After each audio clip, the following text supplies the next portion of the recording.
In today's video, I'm going to teach you how to properly leave a Slack workspace by deactivating your account. If you want to fully leave a Slack workspace, signing out isn't enough.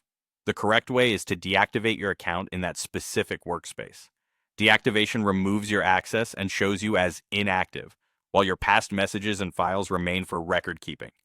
This affects only the workspace you choose, not your entire Slack presence across other workspaces. On a web browser, start by opening the Slack workspace you want to leave. Double check you're in the right one, especially if you belong to multiple workspaces. Click your profile picture at the top right, then choose Account Settings. This opens a page in your browser with details about your profile and preferences. Scroll until you find the Deactivate Your Account option.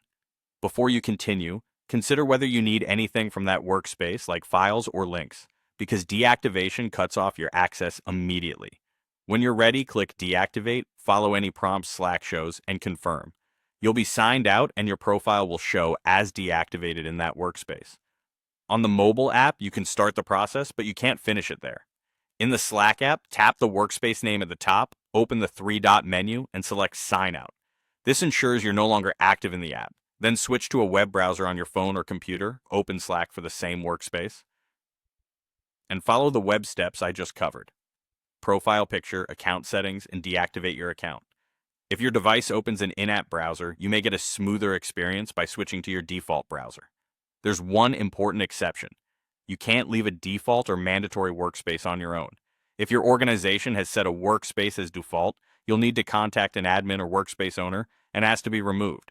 A brief note explaining that you'd like your account deactivated from that workspace is usually all that's needed. If your company uses single sign-on, the admin may also need to adjust your access in their identity system. A couple of closing tips. If you only want to stop receiving notifications, try pausing notifications or signing out instead of deactivating.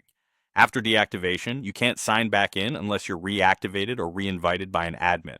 And remember, your historical messages remain visible to others according to the workspace's retention settings. That's it. Deactivate via the web to leave, sign out on mobile as a first step, and contact an admin for default workspaces.